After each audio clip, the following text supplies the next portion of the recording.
Raquel, vamos a continuar con la programación de Agenda Parlamentaria a través de Congreso Televisión y nos vamos enseguida al Auditorio Alberto Andrade Carmona del edificio Juan Santos Atahualpa, donde se va a llevar a cabo la charla Liderazgo y Democracia, evento organizado por la congresista Paloma Noceda. Veamos. Nuestra sociedad, porque si no, no vamos a aprender a vivir en democracia. Otro ejemplo.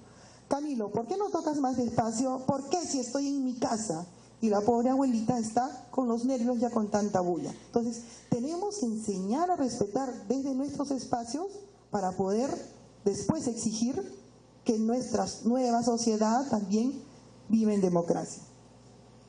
¿Cuáles son las conductas democráticas que debemos practicar? Ustedes que cotidianamente se reúnen, se juntan, toman decisiones, deben mantener relaciones respetuosas.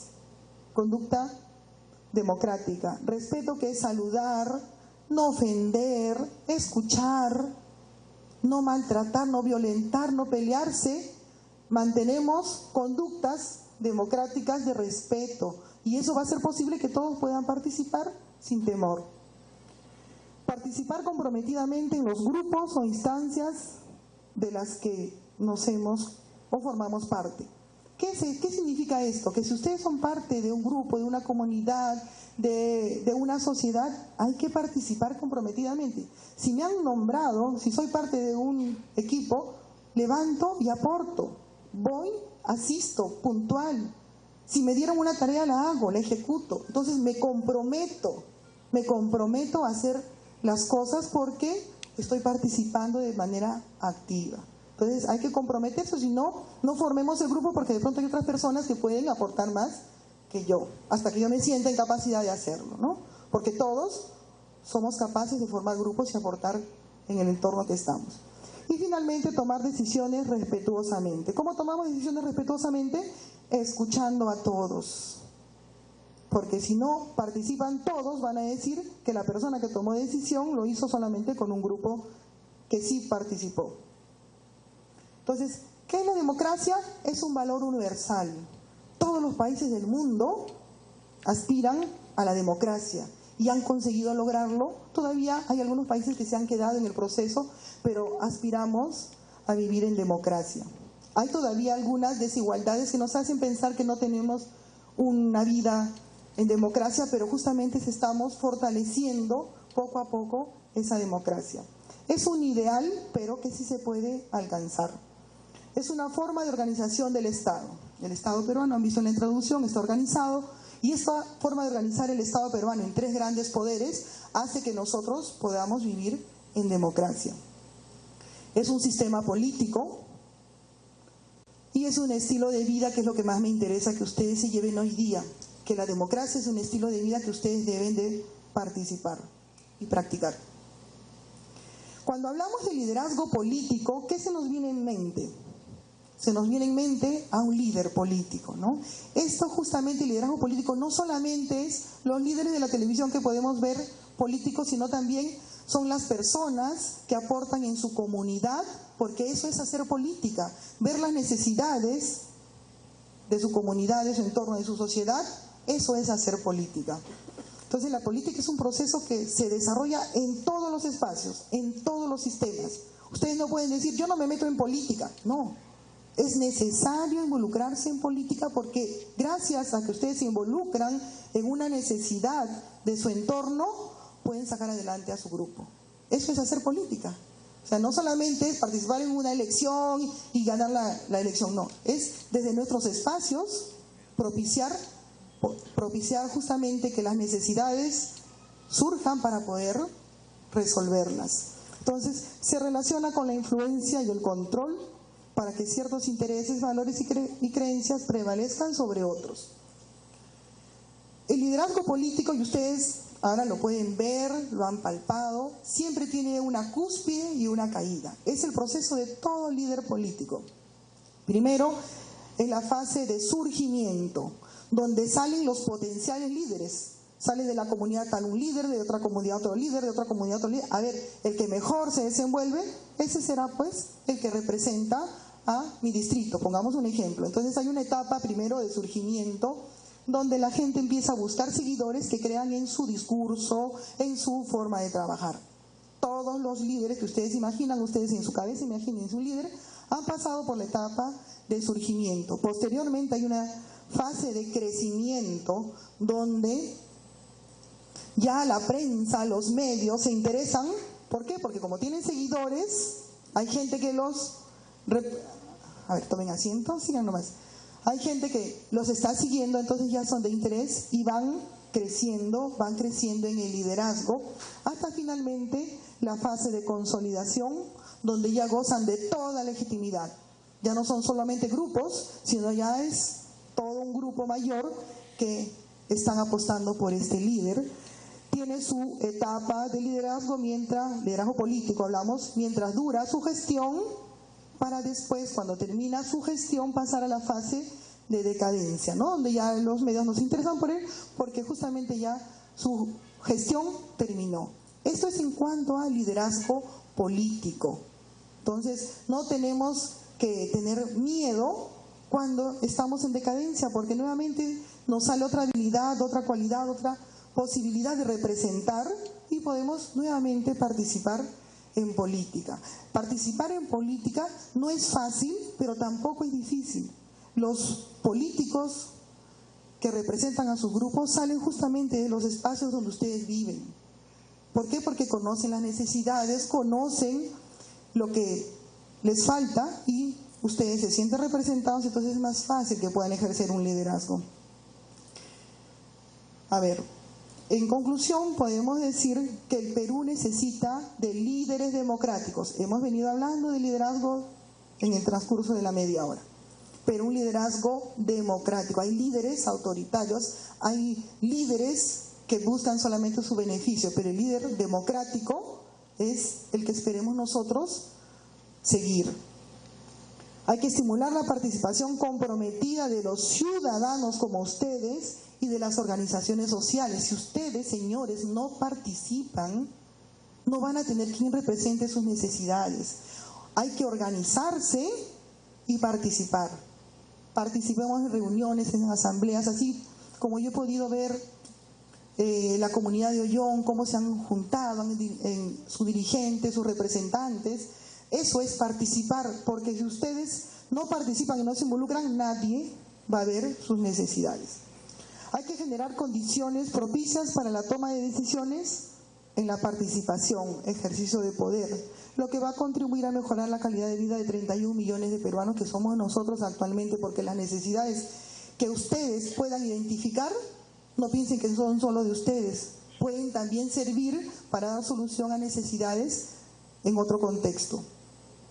Entonces, el liderazgo que supone esta habilidad de ejercer influencia sobre un grupo de personas, incentivándolas para que trabajen en forma entusiasta por un objetivo común. Quien ejerce liderazgo es el líder. Entonces, señores, ustedes tienen que motivar a su gente, tienen que darle las herramientas para que ellos participen. Pero yo, ¿cómo hago si nadie quiere asistir? De pronto hay que cambiar la forma de reuniones, no simplemente se convoca asamblea general. ¿Qué vamos a tocar en esa reunión? Porque cuando ustedes ponen la agenda, la gente se interesa y participa. Entonces es necesario ver qué mecanismos le damos para que mejore nuestras reuniones, nuestras asambleas. Y la democracia como forma de gobierno es un medio para la convivencia pacífica. Ustedes recuerdan cómo vivíamos antes con tanto terrorismo, con tantas bombas. Ahora, gracias a que vivimos en una democracia que se está fortaleciendo cada vez, nosotros ya podemos hablar que el Perú es un país democrático. Tenemos que respetar nuestros derechos, nuestros deberes como ciudadanos. La democracia y liderazgo van de la mano. Quien quiere ejercer democracia tiene que ser un líder. Quien quiere ser un líder tiene que ser democrático. Se me apagó. Y yo les dejo con este mensaje de Martin Luther King que dice: si no puedes volar, corre. Si no puedes correr, camina. Si no puedes caminar, gatea. Pero hagas lo que hagas, siempre sigue adelante. Nunca ustedes dejen que nadie, no permitan que nadie les diga: tú no puedes, porque todos podemos hacer las cosas si nos lo proponemos. Entonces, yo les dejo con este mensaje. Si hay preguntas, lo podemos seguir. Acá hay una foto de un ejemplo de liderazgo que encontré en internet. Si está la comunidad campesina de Yon, ellos son un ejemplo de liderazgo porque se han organizado, han conseguido cosas y están todavía tratando de conseguir más cosas. Pero si no están organizados, no van a conseguir nada. Bueno, gracias, señores. Muchas gracias a la licenciada Cecilia Villanueva. No sé si, congresista, con su venia, si le dejamos las preguntas para luego a los dos en conjunto o uno por uno. ¿Continuamos con la exposición? ¿Sí? Si hay preguntas para este momento, ustedes dirán, o si no, en conjunto lo hacemos con los dos. Ustedes, si quieren hacer preguntas en este momento. Al final dice. Al final. Bien, vamos a continuar entonces. Sí, bien, el doctor Jorge Rioja Vallejo. El tema es el taller Conociendo la Constitución Política de nuestro país. Lo dejamos, un fuerte aplauso para él, por cierto. Muy amable, gracias.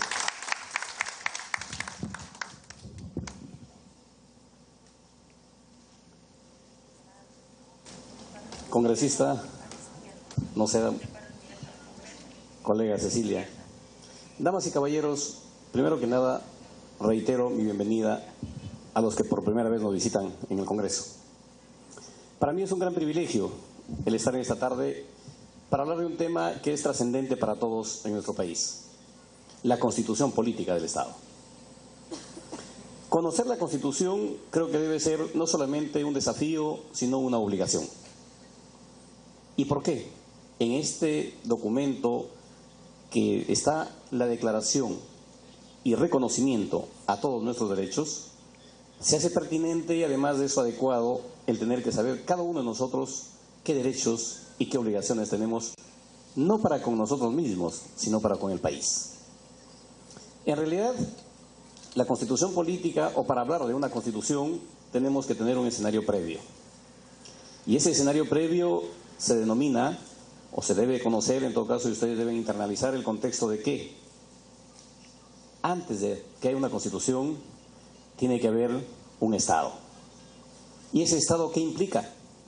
Que el Estado, con sus integrantes, el pueblo, tiene que tomar la decisión de hacer esta Constitución. Pero para ello, ¿qué hacemos? Nosotros, a la fecha, vamos a cumplir en los próximos días, o en los próximos años, 200 años como república. Y fíjense, casi la mayoría de nuestros actores políticos en el Perú y en el mundo, y los profesores de Derecho Constitucional inclusive, refieren que un modelo de país a imitar es Estados Unidos. Curiosamente, Estados Unidos tiene más de 300 años y tiene una sola Constitución. Lo simpático es lo siguiente: tiene 7 artículos y en más de 300 años tiene 26 modificaciones o enmiendas. Nosotros en el Perú tenemos a la fecha, desde el punto de vista del derecho constitucional, quienes practicamos esta disciplina y quienes estudiamos la misma, reconocemos a 18 instrumentos que tienen la calidad de Constitución. Algunos tratadistas dicen que serían 12 los que tenemos a la fecha, pero desde el punto de vista estrictamente académico son 18. Porque no podemos ignorar el escenario de los procesos constitutivos del Estado peruano. En ese contexto, mis amigos, tenemos que nuestro país existe y a partir de ello necesita de una norma que regule nuestra convivencia. Y esa norma que regula nuestra convivencia se denomina Constitución. Consecuentemente, para que exista la Constitución, el pueblo organizado tiene que encargarle a un grupo determinado para que produzca este documento. Y este documento, ¿qué va a ser? La regla para todos. Y que además va a ser la ley superior del Estado. Y que además todas las normas que se produzcan en el interior del Estado van a estar sujetas al mandato de la Constitución. Y en este contexto hay dos formas de hacer una Constitución. Si se hace vía un Congreso Constituyente, La doctrina establece de que simplemente tiene que hacerse y aprobarse, promulgarse y publicarse. Si lo hace una asamblea constituyente, se dice que tiene la pretensión de ser una propuesta que debe ser puesta a consideración otra vez de los mandantes, es decir, de los electores, de nosotros, de los ciudadanos, para ratificarlo mediante referéndum. ¿Y esto qué implica? De que en nuestro país, por ejemplo, la Constitución del 79, que muchos en estos días inclusive reclaman su vigencia, casi 25 años después, tenemos que esta Constitución fue hecha por una asamblea constituyente. El presidente Belaúnde, ¿qué es lo que hizo? Lo encontró aprobada, lo promulgó, publicó y aplicó. La Constitución actual lo hizo un Congreso Constituyente. Y curiosamente, en nuestro país, digo yo, siempre tratamos de inventar cosas y vamos hasta un poco contra la corriente. ¿Y a qué me refiero? Que esta Constitución vigente, estando construida o elaborada por un Congreso Constituyente, se llevó a referéndum. Lo que cuenta en conclusión es que tenemos la Constitución y como tal es la norma superior del Estado y la que rige bajo dos perspectivas. En principio, toda Constitución tiene dos partes, la llamada dogmática y la llamada orgánica. En la parte dogmática, ¿qué se establece, qué se determina? Si ustedes leen el texto de la Constitución, vamos a tener lo siguiente. En el artículo 1 dice que el fin supremo del Estado y de la sociedad es la persona humana. El artículo 2 tiene 24 numerales que nos reconoce los derechos fundamentales, que estos en un escenario internacional adquieren la condición de ser protegidos por la Declaración Universal de Derechos Humanos. Consecuentemente tenemos el artículo 3. ¿Para qué nos sirve el artículo 3? El artículo 3 tiene una, en este caso, propiedad única y de hecho tiene hasta cierto punto, diríamos, pues una especial función que en el derecho se conoce como que es número abierto, número apertus o cláusula apertus. ¿Y para qué sirve? Para que todos los derechos que la comunidad internacional vaya reconociendo a los seres humanos como nuevos derechos fundamentales, en nuestro país vayamos incorporándolos. Es así que, por ejemplo, a la fecha tenemos 3 derechos fundamentales reconocidos por Naciones Unidas y el mundo jurídico y que en nuestro país no están en la Constitución, como son el derecho al agua, el derecho al acceso a Internet y el derecho a la verdad. Ustedes busquen en la Constitución, no están. Pero ¿qué sucede? En el ámbito jurisdiccional, tanto el Tribunal Constitucional como la Corte Suprema ya lo reconocen como tal y han dictado sentencias sobre ese tema. Lo que significa es que en nuestro país efectivamente se reconocen esos derechos, pero no están lo que se denomina en norma de derecho positivo, es decir, que esté publicado en la Gaceta Oficial del Diario, en este caso el Oficial del Peruano, para que tengan vigencia como derecho positivo real. Sin embargo, por un tema que tiene que ver con el derecho internacional, nuestros jueces aplican el reconocimiento de este derecho, aún no estando reconocido en la Constitución. Hasta ahí digamos que es la parte sustantiva de la Constitución y que tiene que ver con la protección y la garantía de que nosotros tenemos esos derechos y debemos acceder a esos derechos. Entre otros, tenemos el derecho político, el derecho a la libertad de credo, el derecho a la educación, el derecho al trabajo, el derecho a la libertad de pensamiento, libertad de expresión. Es decir, todos esos derechos forman parte de lo que es la columna de la Constitución, que son los derechos, o la parte que están en este caso reconocidos en la parte dogmática. Pues bien, tenemos entonces que estos derechos en un país como el nuestro, con casi 32 millones de habitantes, hay un desafío mayúsculo. Y ese desafío mayúsculo, amigos, tiene que ver con la realidad sociocultural del Perú. ¿Y a qué me estoy refiriendo? A que hasta los años 80, más o menos en nuestro país, teníamos alrededor de un promedio de 3 millones de habitantes en el Perú que no sabían leer ni escribir, es decir, de analfabetos. ¿Qué más? Creo que seguimos hasta hoy. Con el desarrollo de tecnologías, incluyendo el equipo que permite ver la diapositiva que ustedes están viendo y el equipo del micro que estoy usando, hoy nos encontramos en un desafío completamente inverso. Es decir, no sé si ustedes han escuchado hablar de la famosa brecha digital. La brecha digital consiste en reconocer en nuestros países de que estamos frente a un nuevo analfabetismo. ¿Y ese nuevo analfabetismo qué significa?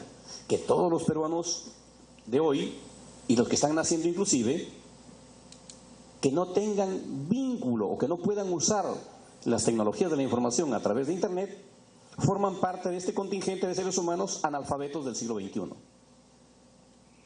El tema se hace crítico porque, si bien es verdad, estos mecanismos de tecnología permiten inclusive que la democracia sea más dinámica y participativa, como que nosotros a través del Congreso tenemos, por ejemplo, la opción de que ustedes puedan opinar sobre las iniciativas legislativas que presentan los diversos congresistas a través de los foros parlamentarios o foros virtuales, ¿dónde está la desventaja? De que los 31 millones de habitantes que tenemos hoy, solo 10 millones de usuarios hay de Internet. ¿Y dónde está el punto más crítico? Que de los 10 millones, solo el 85% son menores de 18 años. Consecuentemente, estando en un país como el nuestro, que trata de estar insertado en el llamado mundo global, con comercio electrónico y todos los desafíos que esto genera, es decir, tenemos ni siquiera el 10% de la población preparada para competir en este mundo llamado de desarrollo. Sin embargo, amigas y amigos, estos derechos fundamentales no es solamente un escenario declarativo. En un país, decíamos, que aprende o que trata de aprender a vivir en democracia, tenemos desafíos mayores.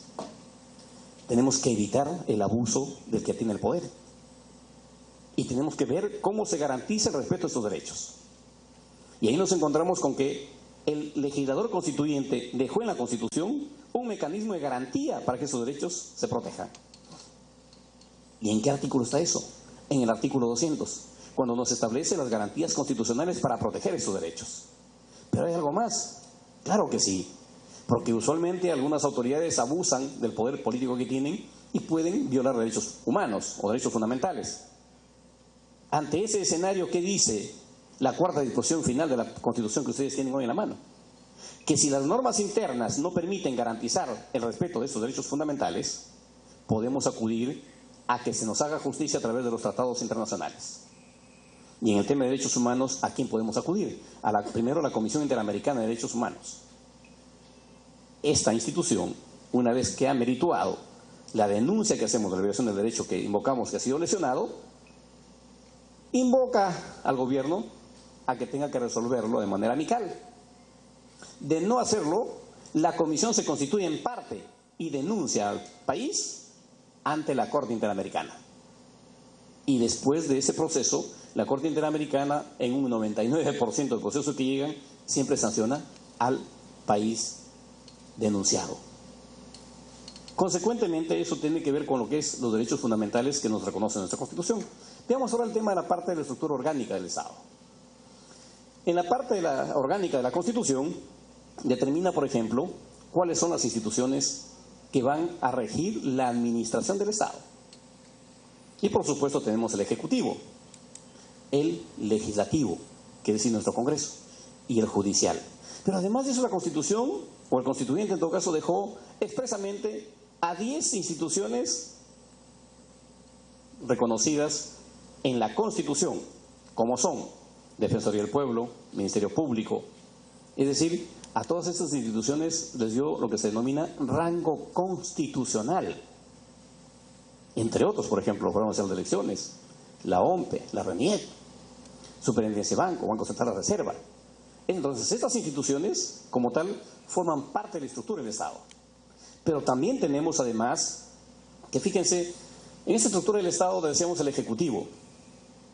¿Y cuál es la función del Ejecutivo? Administrar el Estado. ¿Cómo administra? Lo administra en 4 estamentos. El primero es el Ejecutivo, a través del Consejo de Ministros. El segundo es los gobiernos regionales. El tercero es los municipios o consejos provinciales. Y el cuarto, los municipios distritales. Porque ustedes comprenderán, cada una de estas instituciones tienen una competencia dependiendo de la jurisdicción a la que se les encarga administrar. Sin embargo, en el contexto normativo nos encontramos con algunas situaciones que son, digamos, singulares o especiales. Por ejemplo, en nuestro país hoy tenemos 26 gobiernos regionales. ¿Cuántas regiones tenemos? Ninguna. Los gobiernos regionales están anclados en los departamentos. Porque la concepción que es del proceso de descentralización que se inició en el año 2001 era precisamente todo un proceso sucesivo. Se preveyó que el año 2005 sería el primer referéndum para empezar a formar las regiones, mega o macroregiones. El 2009 era el segundo y el 2013 el tercero, que debía ser el constitutivo de las regiones. Fracasó el del 2005, se acabó el proceso de descentralización. Sin embargo, amigos, creo que el propio Congreso está aún a tiempo, en cualquier momento puede hacerlo, como digo yo, resucitar la norma para darle nuevos plazos y empezar con el proceso de descentralización en una perspectiva de que ya se ha hecho, por ejemplo, el tema de que muchos gobiernos regionales han asumido representaciones del gobierno central, como por ejemplo Dirección de Salud, Educación, Trabajo, inclusive. Pero forma parte, ojo, reitero, de la estructura del Estado para administrar los recursos del Estado. En ese contexto, amigas y amigos, el Ejecutivo, decíamos, por ejemplo, ¿cuántos ministros tiene? Está regido por la Ley 29.158, conocido también como la LOPE, o sea, la Ley Orgánica del Poder Ejecutivo. Si ustedes leen la primera disposición final van a encontrar que hay 16, pero en realidad hay 19. ¿Cómo nos explicamos? Más o menos lo que les decía hace un rato, tenemos 26 gobiernos regionales y ninguna región. ¿Estamos? Es un poco el contexto de cómo está nuestro país. O sea, el contexto de esta charla tiene estrictamente carácter académico, no tiene otra finalidad. Y en la academia, nosotros los profesores universitarios nos tenemos que exponer la realidad para poderla corregir. No pretendemos hacer ningún tipo de estigma a nada, ni a nadie. Consecuentemente, cada una de estas dependencias del Estado cumple una finalidad. Nuestro Congreso, por ejemplo, ¿qué legislación produce? El Ejecutivo, ¿qué legislación produce? Creo que el día de ayer o ayer se presentaba el primer ministro, por ejemplo, a justificar los decretos legislativos que ha producido el Ejecutivo a propósito de que el Congreso tiene que autorizarle, porque aquí hay un detalle. ¿El Ejecutivo tiene capacidad para producir normas? Sí, pero ciertas normas, no todas. En cambio, ¿el Congreso puede producir todas? Casi todas. Por ejemplo, el Congreso no puede producir un decreto legislativo. ¿Por qué? Porque esta norma es patrimonio del Ejecutivo. Así como el Ejecutivo no puede producir una resolución legislativa. ¿Por qué? Porque es patrimonio del Congreso. Es decir, amigos, en nuestro país la estructura del Estado está de tal forma estructurada que cada dependencia tiene una finalidad, una función predeterminada en la norma. Y esa norma, pues, se llama Constitución. Por supuesto, hay algunas diferencias con la Constitución del 79. Por ejemplo, ahora en nuestra Constitución se reconoce a la Defensoría del Pueblo. En la Constitución del 79 existía el Tribunal de Garantías Constitucionales. Ahora es solamente Tribunal Constitucional. Y así, ¿hay modificaciones? Claro que sí. Y es producto, si se quiere, de la propia dinámica del proceso sociopolítico que tiene que estar adecuado a cada realidad y cada coyuntura. Nuestra Constitución actual, ¿saben cuántas reformas tiene? Ojo, tiene 23 años. Decíamos que la de Estados Unidos tiene más de 300 y tiene solamente 26 modificaciones a 7 artículos. Nuestra Constitución actual tiene 206 artículos. Y a la fecha tiene 27 reformas. ¿Por qué? Porque la sociedad es muy dinámica y tiene que el legislador dar respuestas a cada circunstancia política. Y ahí, por ejemplo, ¿cómo se modifica la Constitución? Vía lo que se denomina la reforma constitucional. ¿Y qué es reforma? Darle nueva forma. Es decir, cambiar o modificar el texto. ¿Y esto cómo se hace? Por mandato de la Constitución, según el artículo 206, dice que hay dos formas de hacerlo. La primera, si se aprueba por mayoría absoluta de votos, del número legal, entiéndase, de 130 por 66, esta autógrafa tiene que ser ratificada mediante referéndum. Sin embargo, en la propia Constitución establece, dice, a menos que sea aprobado por un número superior a los 2/3 de la representación nacional, 2/3 de 130 a 86, el número inmediato superior a 87. Solo será necesario que sea ratificada en 2 legislaturas ordinarias sucesivas. ¿Y cuál es la diferencia con la Constitución del 79? La Constitución del 79, amigas y amigos, establecía que para que sea modificada o sea reformada tenía que ser aprobada la reforma propuesta en 2 primeras legislaturas ordinarias consecutivas. ¿Y cómo se explica eso? Nuestro Congreso es elegido para 5 años y sus actividades lo desarrollan por año legislativo. Y a cada año legislativo tiene 2 legislaturas ordinarias. La primera legislatura ordinaria empieza el 26 de julio y termina el 15 de diciembre. Y la segunda empieza el 2 de marzo y termina el 15 de junio. ¿Y eso qué significa? Que del 26 de julio al 15 de diciembre es la primera legislatura ordinaria. La segunda es de marzo a junio.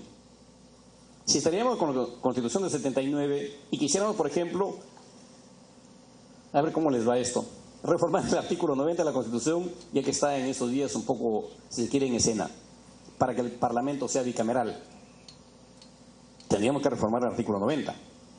Si fuera con la Constitución del 79, tendríamos que esperar que llegue julio de este año y entre julio y diciembre aprobar la autógrafa.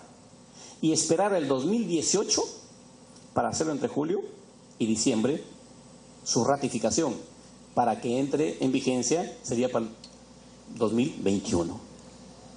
Sin embargo, con esta Constitución, si habría esa voluntad política, se puede aprobar en marzo, que empieza la legislatura y termina en junio, y se ratifica entre julio y diciembre de este mismo año. Es el contexto de la dinámica, si quieren, del cambio y la diferencia que hay con la Constitución del 79. Teniendo además en este caso que decirles que la Constitución nuestra, por su concepción que se dio del constituyente de ese entonces, tiene una perspectiva, si se quiere, de facilitar el proceso de inversión y promoción del desarrollo en el Perú.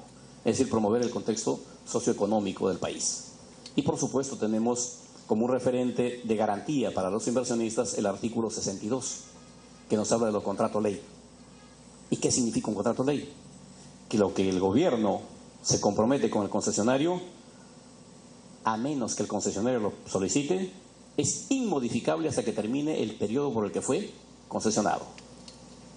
Y en ese contexto estamos hoy, y por supuesto las consecuencias jurídicas que eso genera son mayúsculas y quizá cada quien en su momento va a tener que asumirlos según considere pertinente y por supuesto según demande la sociedad o reclame, por ejemplo, el contexto del aprovechamiento de los recursos naturales en su debido momento. En cuanto a mí se refiere, quisiera dejarlos con ello para poder entrar en preguntas. Gracias por su atención y estamos a su disposición. Muchas gracias.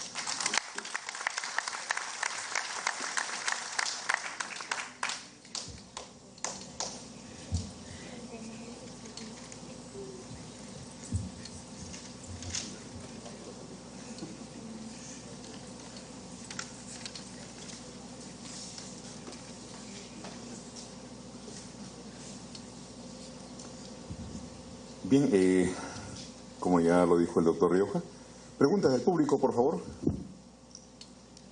¿Alguna pregunta en la sala? Y los vamos a subir para que desde aquí el podio puedan dirigirse con la pregunta. ¿Alguien desea consultar algo? Hay 2 opciones. ¿Entendieron todo o no entendieron nada? Quizá algo quedó, vamos a decirle a la licenciada Villanueva, por favor, para ver si algo quedó dentro de su ponencia, para motivar quizá en alguna de ustedes también, cómo ser, cómo expresarse, cómo, qué ideas. A ver, ahí está. A ver, de repente, como hay varias mujeres... Ahí tenemos a un líder. Ahí está. Pero ya, bueno, mi pregunta era para después, para alguna recomendación acá para varias mujeres emprendedoras que tenemos acá presentes. Gracias. Bueno, mi pregunta es a los dos, ¿no? De lo que... De verdad nosotros no sabemos cómo actuar con la autoridad que tenemos en nuestro distrito, que es muy autoritario, muy prepotente, muy abusivo, en lo concerniente de lo que verdaderamente nosotros, los dirigentes, hemos querido trabajar toda una vida con nuestra autoridad municipal, pero desgraciadamente nunca hemos tenido el apoyo del alcalde, porque todo lo que nosotros queremos hacer, y es más, a veces con nuestro propio peculio del mismo pueblo, hemos hecho proyectos, pero desgraciadamente no tenemos una autoridad que verdaderamente nos acompañe o nos apoye para poder nosotros desarrollar la necesidad que tenemos en nuestro pueblo. Nosotros la necesidad de nuestro pueblo, desgraciadamente, cuántos autoridades, alcaldes que hemos visto en muchas regiones que apoyan a sus pueblos, caminan al Congreso. Nosotros, la verdad, hemos tenido lo contrario, pero el doctor alcalde está escuchando de aquello, del abuso y la prepotencia de una autoridad. De verdad, nosotros me gustaría, doctor, a usted, ¿qué podemos hacer con tanto abuso con una autoridad municipal? ¿No? Que de repente quizás si apliquemos esto de la Constitución, porque ya no sabemos a dónde ir, porque lo hemos denunciado muchas veces y es como que si nunca le saquemos un pelo al gato y nunca le hemos hecho ni siquiera daño. Bien. Sería mi pregunta, doctor, la verdad, ¿cómo podemos actuar? ¿Qué hacer para poder dominar, digamos, no dominar, sino tratar de lograr un diálogo eficaz y que la autoridad de turno pueda estar compenetrada con los votantes que lo eligieron? Bien, posiblemente, como dijo la licenciada Villanueva, no sea un líder, sea un jefe, ¿no?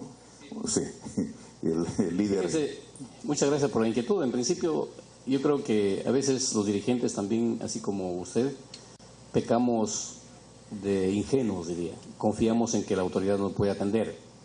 Sin embargo, hay diversos mecanismos. Yo estoy seguro que quizá el alcalde que usted refiere, que no los atiende, es muy probable que los haya convocado, inclusive para efectos de aprobar el presupuesto participativo. Porque precisamente yo ahí decía y sostengo de que es una norma que está incompleta. ¿Y a qué me refiero? De que los alcaldes solamente convocan para la aprobación. Yo soy de opinión que deberían ser veedores de la ejecución. Pero en fin, es un tema que quizá no da respuesta a su inquietud. Sin embargo, debo decirle respecto a qué hacer para que la autoridad, en todo caso, enmiende su actitud. Entre otros, hay mecanismos, por ejemplo, el contexto de la ley 26.300, que es el tema de la norma o de la ley que nos habilita el derecho de participación ciudadana. Y además el tema de la búsqueda de vacancia. Es decir, hay una serie de mecanismos que no son amenaza, sino el ejercicio real del derecho político de los ciudadanos.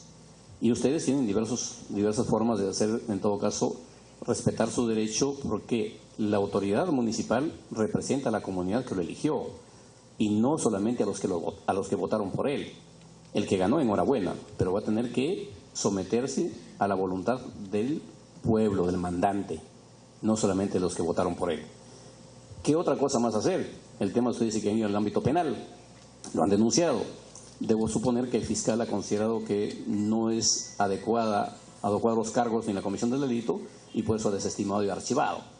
Es decir, no se puede denunciar por denunciar también, sino tiene que acreditarse efectivamente hechos delictivos para que esto sí tenga mérito de la justicia y pueda ser procesado. Fíjese, si con una denuncia penal de ser sentenciado simplemente es vacado automáticamente por el Jurado Nacional de Elecciones en uso de las funciones que éste cumple también. Bien, otra pregunta, por favor. Ahí tenemos el micrófono. Ahí, a ver, la licenciada Villanueva. Ahí tenemos la pregunta. Antes, perdón, quería complementar la respuesta. Estamos a 2 años de una elección municipal y mi participación va en el sentido justamente de los deberes y derechos que ustedes tienen. Dicen que cada uno tiene la autoridad que se merece y actualmente nos están gobernando porque nosotros hemos permitido o hemos elegido la autoridad que tenemos. Estamos a 2 años para poder tomar conciencia y estos espacios nos deben de permitir organizarnos para participar justamente en procesos electorales y tener autoridades que puedan de alguna manera identificarse con nuestras necesidades. Como yo les dije a un comienzo, participar en política no es fácil, pero tampoco es difícil, en la medida que ustedes se puedan organizar, y espero que de acá a 2 años no vuelvan ustedes a decir, mi alcalde no me escucha, mi autoridad no participa conmigo. ¿Por qué? Porque nosotros hemos permitido también, porque no nos hemos movido, porque no hemos representado, no hemos tenido un representante que vea nuestros intereses. Hay las formas que están en la Constitución, la ley lo dice, que hay formas de participar. Organícense, inscríbanse en la municipalidad para que los convoquen en el siguiente presupuesto participativo. Pero también mi postura como área social que soy es: organícense y participen ustedes en política. Gracias. Bien, el señor iba a hacer una pregunta, por favor. ¿Su nombre?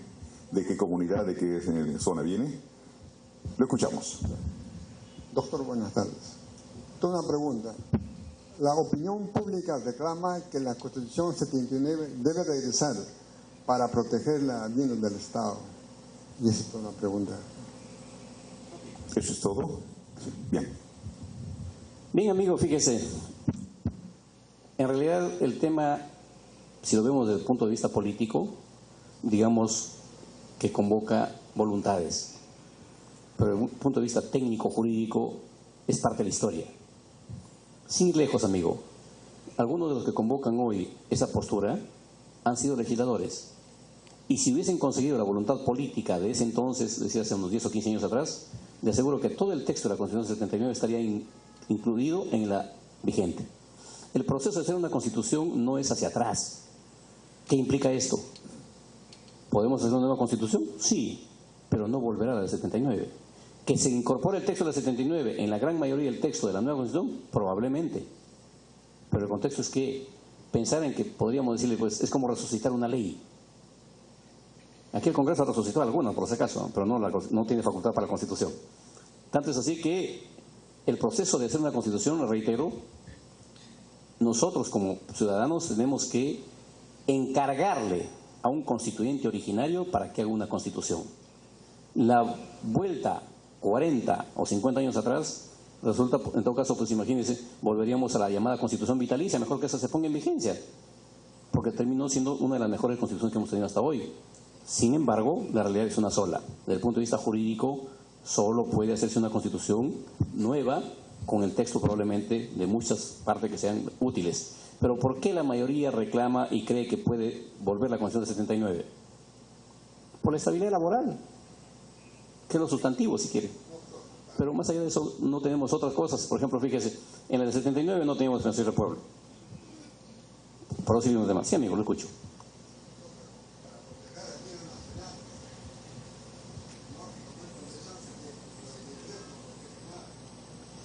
El tema de bienes nacionales, ¿a qué bienes nos estamos refiriendo? Porque si usted ve el contexto, por ejemplo, recursos naturales, tenemos, en el tema de recursos naturales, ¿qué tenemos? Parques nacionales, monumentos históricos, ¿a qué bienes se refiere? Por eso, pues son recursos naturales. Claro que sí, pues son recursos naturales. Todo lo que son hidrocarburos son, en este caso, recursos fósiles. ¿Y estos recursos fósiles qué implica? Que no son renovables. Si fueran, por ejemplo, recursos forestales, sí son renovables. Pero el tema de recursos fósiles, petróleo, gas, no son renovables, es decir, es de una única cosecha. El tema es que, por ejemplo, el contexto es, y ahí solo los invito a una reflexión. La Constitución actual dice, protegiendo los recursos naturales, que los recursos naturales son del Estado. Todos, recursos hídricos y todos. ¿Y qué tenemos en la realidad? ¿El canon dónde se queda? ¿El canon dónde está? Si son de todos, debería el gobierno central compartirlo con todos, ¿no es cierto? Pero no, se ha segmentado en cada sitio y, en mi opinión, es una desnaturalización de ese propio mandato de la Constitución. ¿Sí? Bien, atrás tenemos a su nombre, por favor. Buenas tardes, soy Julio Calle, ex dirigente de la Comunidad Urbana Autogestionaria de Villa El Salvador. Nos ha hecho una brillante exposición académica, el expositor, pero no nos ha dicho si esta Constitución verdaderamente a quién más favorece en este momento. Durante todos estos años hemos visto, por ejemplo, la educación, el Estado no nos garantiza, no se compromete, pone en el libre mercado. Igual la salud. Entonces, tenemos una constitución que en el libre mercado, por eso, ¿a cuántas universidades tenemos en educación? Ayer salió una propaganda del señor Luna que tenía como 80 universidades a nivel nacional. O sea, es un gran comercio lucrativo la educación. Igualmente la salud. Hoy en día estamos viendo cómo están los hospitales, no tienen instrumentos, no tienen... ¿Por qué? Porque el Estado no se compromete a asumir eso. Es un veedor más en el aspecto de educación, salud. Y eso está mal. Hay que reformar, no sé qué aspecto legal, qué nombre le da el expositor, pero hay que cambiar la Constitución en parte. No será todo, pero de repente esas cosas que son tan importantes. Gracias. Muchas gracias. Otra pregunta, por favor. Acá el señor joven, aquí en este lado. A ver si le preguntamos a la licenciada Villanueva, en el sentido de... Sí, para contestar solamente a la inquietud del amigo. Me parece perfecta la inquietud y sugerencia que usted hace, pero fíjese, el constituyente nos dejó como está. Nosotros tenemos el derecho a promover la reforma de la Constitución. Y les decía, hay que ir a la ley 26.300, que es la ley de control y participación ciudadana. Y hay que promover precisamente una norma que reforme, por decirle, creo que es el artículo 20 o 22 de la Constitución respecto al tema de educación. Y cada artículo, pero necesitamos, primero, ser protagonistas, coger el liderazgo y no esperar que otro lo haga. Pues solamente argumentamos que está mal y esperamos que alguien lo haga, seguimos en lo mismo y repetimos siempre en todos los escenarios. No es el único. He estado en Puno, he estado en Piura y casi siempre repetimos lo mismo. Hay que cambiar, pero ¿por qué no dice empecemos a cambiar y empecemos a caminar? Gracias. Gracias, doctor Rioja. Perfecto, entonces creo que la propuesta es para que se haga la pregunta a la licenciada Villanueva. ¿Cómo ser un líder dentro del grupo humano, dentro de la comunidad? ¿Cómo manejar el grupo, un grupo de vecinos? ¿Cómo liderar una propuesta? Adelante, por favor. Muy bien, buenas tardes. Mi nombre es Joel Cárdenas Vallejo. Hacerle la pregunta al doctor y ojalá me pueda explicar de una manera concisa, porque es preocupante nosotros como líderes a qué nos enfrentamos continuamente. Por eso la pregunta, doctor, sería pues, ¿en qué ámbito del Estado se encarga de administrar los registros públicos? ¿Por qué de repente me permito preguntar esta pregunta? Disculpe la redundancia, doctor, porque siendo conscientes nosotros y trabajando de repente con un liderazgo o tratando de aprender y formarnos como líderes, estamos encontrando diferentes tipos de obstáculos diariamente, continuamente en nuestras labores como líderes. Entonces, el Estado, el constituyente, no está haciendo de repente la ayuda correspondiente a la sociedad para que esto pueda mejorar. Ya lo decía el señor, de repente como congresistas, como parte de repente del poder, de uno de los poderes del Estado, de repente reformular la Constitución política en el tema de que la población tiene que tener mejores posibilidades en cuanto a los temas administrativos. Eso es todo. Gracias. Bien, gracias. Amigo, muchas gracias. En principio, fíjese, creo que aquí me voy a permitir una disquisición académica. Todos nos hemos contaminado por un lenguaje no adecuado. ¿Y a qué me refiero? Todos le reclamamos al Estado. Y el Estado somos parte de nosotros. Es decir, nos flagelamos a nosotros mismos. Quien asume la administración del Estado son los gobiernos de turno. Consecuentemente, tenemos que empezar por reclamarle al gobierno de turno por su mala gestión, o por su gestión, en todo caso, o porque le falta hacer gestión. Pero si nosotros hablamos del Estado, nos estamos reclamando a nosotros mismos, primera situación. En segundo lugar, cuando nos habla el amigo de lo que son registros públicos, en la estructura del Estado se ha determinado, por ejemplo, de que lo que es la SUNARP debe estar bajo, si se quiere, pues la dirección del Ministerio de Justicia. ¿Y por qué es importante la SUNARP? Porque nos va a garantizar, por lo menos, es la pretensión, nuestra propiedad. Una vez que se registra, solo con nuestra voluntad se puede disponer. Y por eso decía, por lo menos, la pretensión. Porque también hay malos actos de también funcionarios públicos que facilitan que se apropien de nuestra propiedad ajenos sin que uno siquiera esté enterado. Adelante. Muy buenas tardes. Mi nombre es Jesús Rodríguez Bello y, doctor, quiero hacer una pregunta. Quisiera saber el municipio hasta qué punto son autónomos para ejercer su derecho a la municipalidad, ¿no?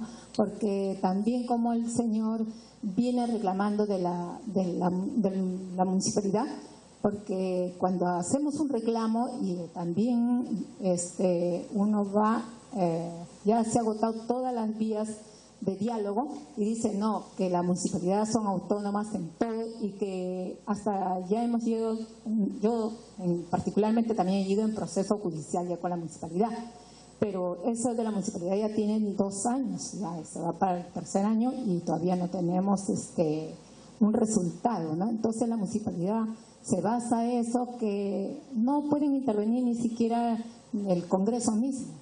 Entonces yo quiero saber hasta qué punto ustedes pueden intervenir y tomar decisiones, ¿no? Porque ya demasiado abuso hay por parte de las municipalidades en varios distritos, y en especial donde yo habito es demasiado ya el abuso.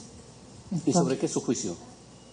El abuso de autoridad, porque realmente yo soy de Molientera, entonces como molienteros tenemos una ley de, como usted sabe, la ley del molientero, pero el municipio, por darnos el derecho, como molienteros tenemos una ley de, como usted sabe, la ley del molientero, pero el municipio, por darnos el derecho, el espacio por vender, nos cobra fuera más de la tasa de acuerdo que rige de Lima Metropolitana, y se le ha venido a cuestionar eso y toma represalias con nosotros. Entonces ya no nos deja trabajar, nos retiene nuestro módulo y para recuperarlo tenemos que pagar encima de eso. Y cuando nos devuelve, dice usted no puede, y nos mandan al Sereno, nos manda a la policía municipal y nos retira a empujones. Entonces no nos permite hasta que no podemos pagar la cantidad que ellos requieren. Y es una suma no adecuada de acuerdo a lo que rige la Municipalidad de Lima Metropolitana y de acuerdo a su TUPA también. Entonces por eso quisiera saber hasta qué punto tiene la autonomía ellos, ¿no? Sí, fíjese, el tema es que la autonomía municipal está regida por la ley orgánica de municipalidades y por supuesto tiene solamente autonomía administrativa, como usted refería, por ejemplo, el contexto del TUPA. El TUPA está aprobado en todos los municipios y todas las dependencias públicas, se hace en concordancia con la Ley General de Procedimiento Administrativo, que es la 27.444, pero no por esto puede excederse y mucho menos hacer abuso de autoridad. Yo supongo que la demanda que usted, del juicio que usted ha postulado, debe ser una acción de amparo para que le permitan continuar trabajando, ejerciendo, y no tengan que cobrarle además de la multa y luego negarle el permiso para seguir trabajando. ¿O qué proceso ha iniciado usted? Yo anteriormente estuve con un apoyo de un congresista y él dio el abuso de autoridad. Él encontró 3 delitos: abuso de autoridad, no me acuerdo los otros 2, y total le envió a la fiscalía para que tome cartas en el asunto, porque por el derecho de maltrato a las mujeres, porque mayormente somos mujeres, y ¿cómo se llama? El cobro excesivo, y el otro no me acuerdo. Entonces eso se fue a la fiscalía y la fiscalía fue a investigación y después quisieron darlo por archivado, cosa que yo apelé eso también, y eso ahorita se encuentra en el Poder Judicial, en la segunda fiscalía creo que está en 250 en el noveno juzgado. Y también hubo maltrato físico, porque a uno de nuestros compañeros le golpearon fuertemente, casi hasta lo matan. Entonces es por eso que como yo pertenecía a una asociación y yo vi el presidente que hubo con la municipalidad, yo me retiré y hice una asociación nueva, pero a consecuencia de eso la municipalidad tomó represalias con uno. Somos 5 asociaciones, las cuales 3 ya se dieron Supuestamente la municipalidad dice convenio. Entonces, que tenemos que pagar por convenio porque el sitio donde estamos es un sitio de privilegio que tenemos, porque muchos quieren pagar mucho más de lo que donde nosotros estamos. Entonces, nosotros, a pesar que nosotros tenemos nuestro código, nuestras autorizaciones de años, de anteriores, ya como le digo, más de 5 años, y eso ya no lo ha sido renovado. Entonces, si no firmamos el convenio, no tenemos la autorización de ingresar a trabajar. Entonces, por eso le decía, el tema es que estando en ese escenario que usted comenta, lo que es pertinente debe ser un proceso de amparo en simultáneo a la denuncia sugerida para que sea penal o que esté en estudio de fiscalía, por el derecho a trabajo, inclusive, aparte de que y ustedes para la actividad de venta de emoliente hay una ley expresa y que protege sus derechos, o sea, tendría que respetarse esos derechos, y no porque esté en el TUPA la opción de un lugar llamado privilegiado, tengan que simplemente no renovarles el permiso. Ahora entiendo que los permisos cumplen con todo un procedimiento del TUPA y eso tiene que estar ajustado precisamente a la que establece la norma, y ahora con la nueva ley que permite en este caso pues el reconocimiento de los que participan en esta actividad de venta del emoliente. En verdad no conozco los pormenores, entiendo que usted decía que está en la 9ª Fiscalía y supongo que en algún momento dado tendrían que pronunciarse. Supongo que también cuenta usted con algún abogado o el abogado es de oficio.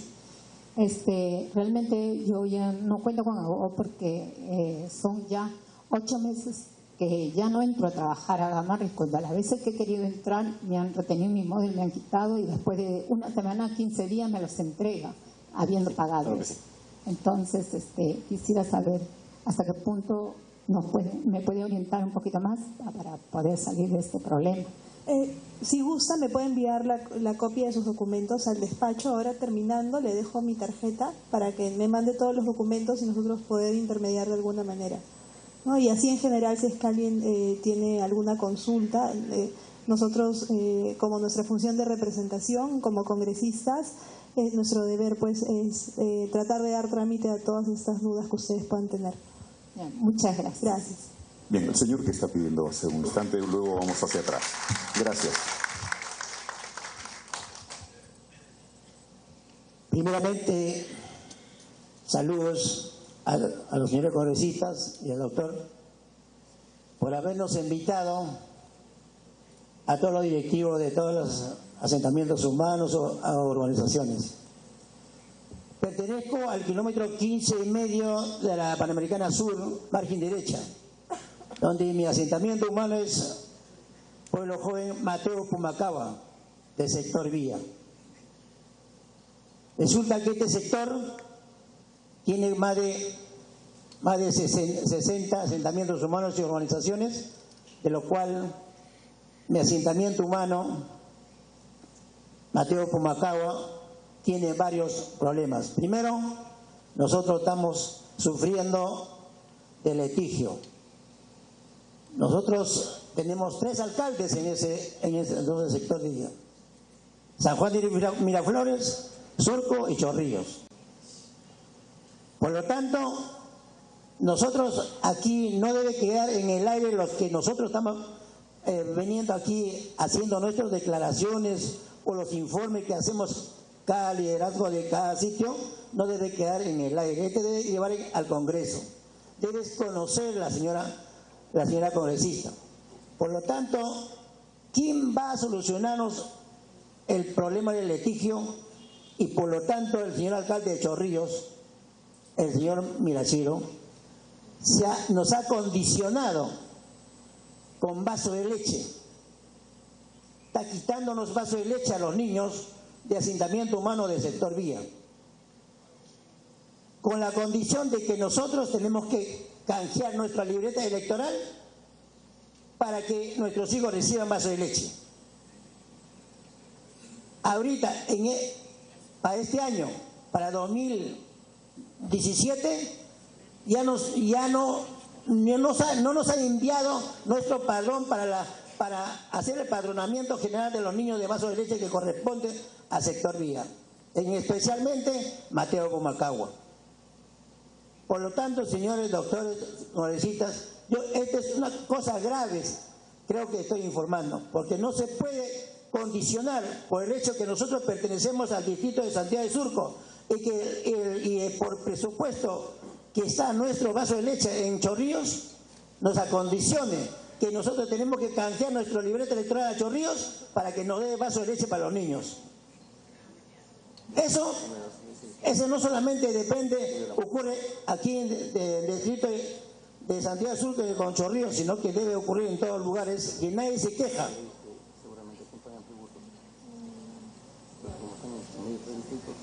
Bien. Segundo,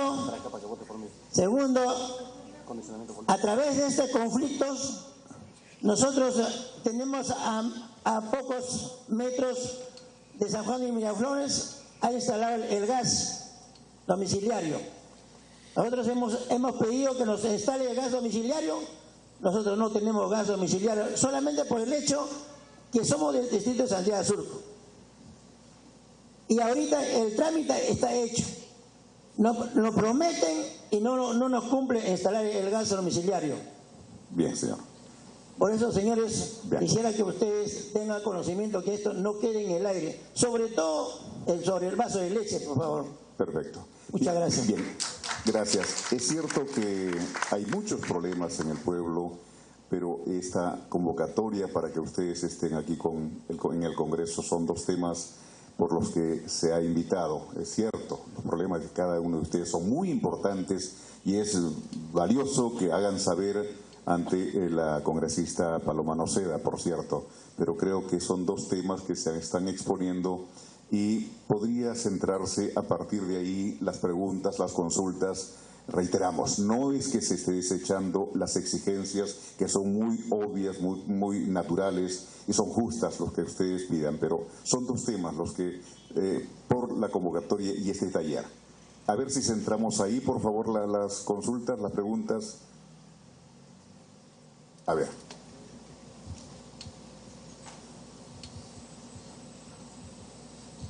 Agradecido. Felicitaciones a los ponentes, en primer lugar. Y en segundo lugar, mi nombre es Ildefonso León Palacios. Acá venimos de Tablada de Lurín, Simón Bolívar. Mi preocupación es lo siguiente. Bueno, yo soy presidente de una comisión de trabajo de la pavimentación del jirón Ramón Castilla de Tablada de Lurín. Y mi proyecto está viable, pero ha tenido observación del Ministerio de Economía y Finanzas y ahora ya nuevamente han enviado de la OPI de la Municipalidad de Villa María a la misma entidad. Bueno, espero que en ese sentido nos apoyen, posteriormente conversaremos. Pero mi preocupación más importante es referente a la seguridad ciudadana. Hoy por hoy la criminalidad está bastante, muy constante, perenne. Nosotros hemos sido, por ejemplo, el 3 de enero, hemos sido objeto de un asalto a mano armada. Le quitaron el carro a mi hijo, se lo llevaron, al quinto día estaban asaltando con ese mismo carro a la agencia bancaria de Villa María del Triunfo. Y al final no pasó nada. Hasta ahora no sabemos los resultados, ni lo han capturado. Por otro lado, los sicarios, el sicariato está en su plenitud. Doctor Jorge, no sé en cómo el legislativo puede incluir, de repente analizar, de repente en este sentido, las leyes. Yo creo que son muy benevolentes en este caso para los delincuentes. Y como las leyes son muy benignas, matan y no pasó nada. En ese sentido, la preocupación de la ciudadanía es general. Quisiera que nos explique ese aspecto. Muy agradecido. Bien. A ver si vamos con otras preguntas más para luego ir a la mesa. Allá, por favor, Eduardo, en la parte posterior está levantando.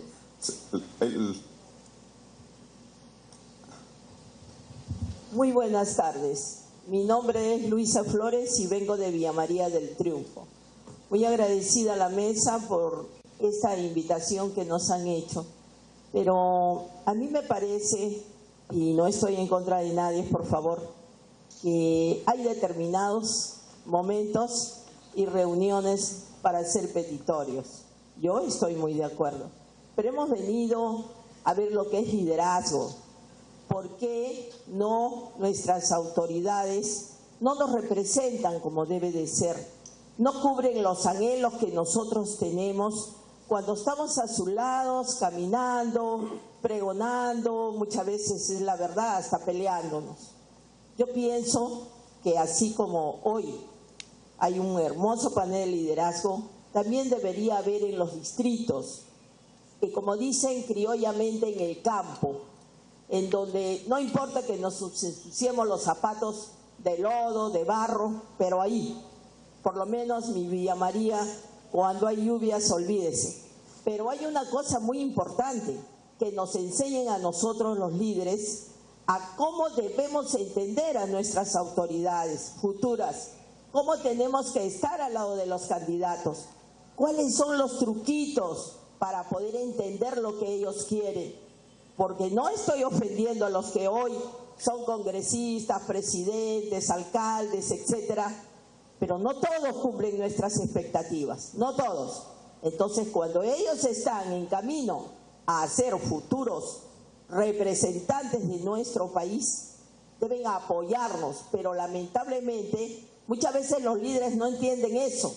Piensan que es bonito caminar a su lado para que todo el mundo nos vea.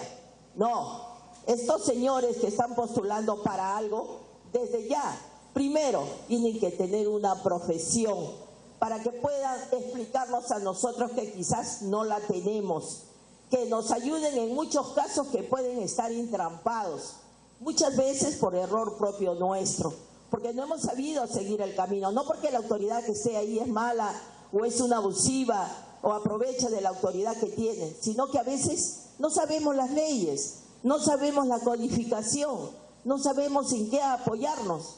Entonces, para eso están ellos, para que nos expliquen, nos enseñen, porque todos no hemos nacido de pie. Perfecto. Todos no hemos tenido la suerte de ir a una universidad, a un instituto, etcétera, pero ellos sí. Entonces, que nos ayuden. Perfecto. El que aprende para enseñar, no para guardárselo o aprovecharse. Gracias. Gracias, señora. Muy bien. La idea está clara. ¿Cómo prepararse? Para este lado, Eduardo, por favor.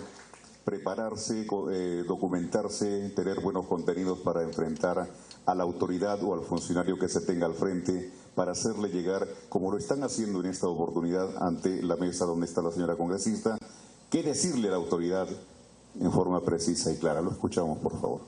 Bien, en primer lugar agradecer a congresista de la invitación.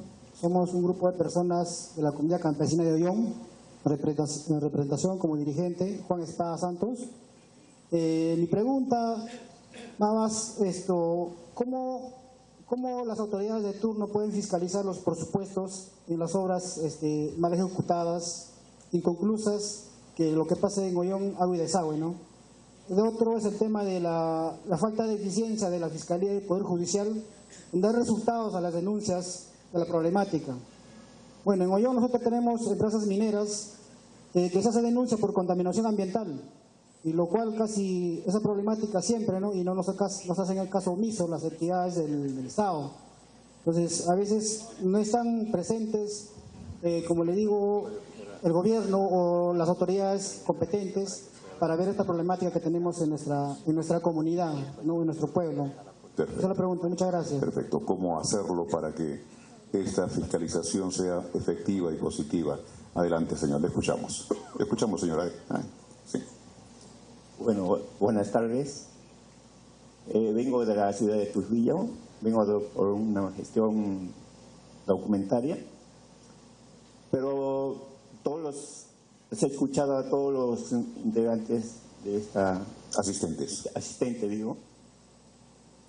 En estos momentos en el país estamos atravesando un caos de política, de líder político, porque todos los alcaldes nos han prometido muchas cosas y este caos en estos momentos está ocurriendo en el país. Nos han prometido todo, tal así que hay muchas quejas actualmente con los asistentes que no están cumpliendo como deben ser los alcaldes. Al contrario, están cometiendo delitos posiblemente. Entonces, para eso, creo, debería de legislarse o darle una recomendación a todos los alcaldes que prometen que todas sus promesas tienen que ser cumplidas. Si no se cumple, deben ser destituidos, porque no hay otra manera. Muchos prometen, ingresan como alcaldes a un distrito determinado, y lo primero que hacen es injusticias, lo primero que hacen es cometer delitos, y lo primero que hacen es muchos delitos que pueden ocurrir. Entonces, en estos momentos el país está atravesando en un caos de líder político, no solamente de estamentos alcaldes locales, provinciales. Ya vemos ahorita a nivel de los presidentes.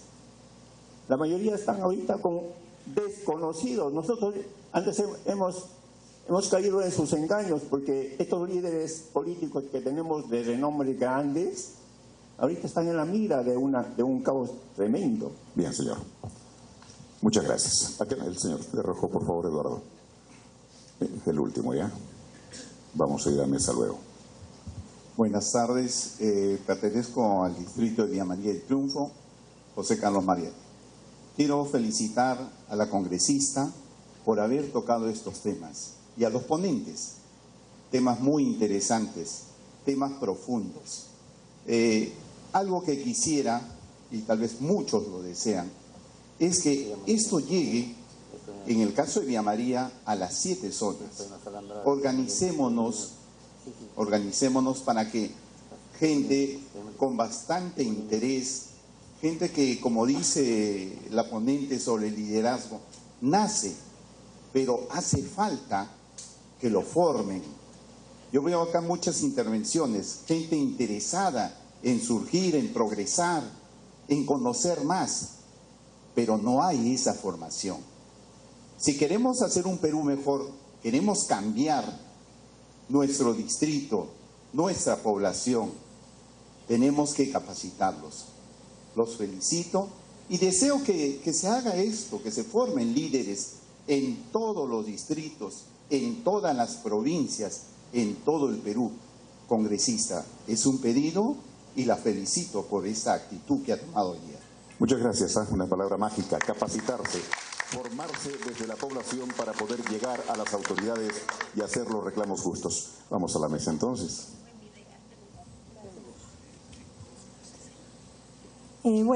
Para el señor de Tablada de Lurín, que estaba preocupado por el tema de seguridad ciudadana, el tema de sicariato, ahora ya tenemos todos los datos que han dado. Me dan después sus datos personales para poder completar toda esta denuncia. Lo mismo con el señor de Mateo Pumacagua de Villa, ¿no? Por todo ese tema del litigio, el padrón de los niños, para yo poder averiguar con el Ministerio de la Mujer, con el de Inclusión Social, para ver todo el tema de los programas sociales y que los niños no se vean perjudicados. Eso, a la señora Luisa que estaba ahí atrás, le agradezco por todo el comentario tan bonito que hizo. Yo creo que hace falta mucha sensibilidad social de parte de las autoridades, y ese es un nuevo congreso. Hay gente que está muy dispuesta a cumplir bien con la función de representación, y no dude usted también en buscarnos a los congresistas para nosotros poder también darle trámite a todas sus preocupaciones. El señor Dollón, que habló del tema del medio ambiente, también le pido que me manden sus documentos para poder enviarlos a la autoridad ambiental para poder ver cuál va a ser la situación. El otro señor que no sé si es de Villa María del Triunfo, ¿perdón?, que me habló de las obras incompletas, envíeme también los datos para poder nosotros hacer las denuncias a la Contraloría. El señor de José Carlos María Tegui, de Villa María del Triunfo, también vamos a hacer programas para nosotros acercarnos a la gente. Hemos estado en un mercado en Villa María del Triunfo hace como un mes, en el San Francisco de Asís. Dimos una charla sobre emprendimiento, Hay muchas otras charlas que podemos dar, ¿no? Había la preocupación de algunos emprendedores por el tema de la SUNAT. Podemos ver charlas programadas en conjunto con el Ministerio de Trabajo, temas hasta de turismo. O sea, hay muchos temas. Ustedes díganos cuáles son los temas que más les gustaría que se traten y nosotros los podemos acercar a la zona. Porque una semana del mes, ¿no? Cada 4 o 5 semanas a nosotros nos programan la semana de representación. Entonces ahí podemos llevar todos esos talleres para que la gente se capacite, para que se eduque un poco en las materias que ustedes deseen. Ustedes tienen total posibilidad de contactarnos y hacer sus pedidos y nosotros los vamos a cumplir, ¿no? Entonces eso sería. Muchas gracias. Bien, muchas gracias, congresista Paloma Noceda, y a la licenciada Villanueva, al doctor Rioja. Muchas gracias, y a todos ustedes, por cierto, igualmente. Ya lo señaló la congresista Paloma Noceda, los pedidos para solo llegar a su despacho son sus asesores. Licenciada, ¿sí? Sí, con la venia de la congresista. Gracias por su asistencia, por su participación, y efectivamente la Oficina de Participación Ciudadana lleva los talleres a sus comunidades. Desde Tumbes hasta Tacna viajamos nosotros donde ustedes lo requieran de lunes a domingo. Entonces, en ese sentido, si no es a través del despacho de la congresista, porque tiene una agenda muy recargada, los invito a que se comuniquen con la Oficina de Participación Ciudadana y nosotros con un taller ya más homogéneo, porque el día de hoy ha sido heterogéneo, de tal manera que los ejemplos han sido un poco más difíciles para todos, pero cuando es más homogéneo, cuando es una comunidad que comparte la misma necesidad, es más fácil llevar un taller de liderazgo, porque cada uno tiene un requerimiento que no necesariamente les interesa a todos. Entonces, yo los invito para que ustedes se acerquen a la Oficina de Participación Ciudadana al Congreso de la República, sea a través de la congresista o sea de manera independiente, para que nosotros podamos asistir a sus comunidades. Eso era. Bien, muchas gracias. Entonces, con la venida de la señora congresista Paloma Noceda, concluimos. A ustedes muy buenas tardes, agradecerles por vuestra presencia. Esta es su casa, que sin duda es vuestra, el Congreso de la República. Bienvenidos siempre. Muy buenas tardes. Sí, hay un compartir saliendo, por favor, y reiteramos, muy buenas tardes.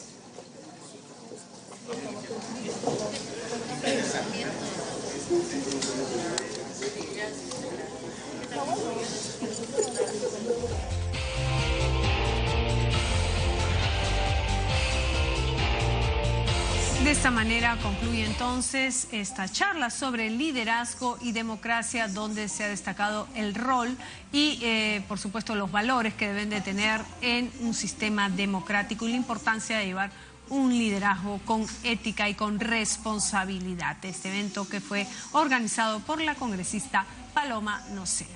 Enseguida lo invitamos a continuar con nuestra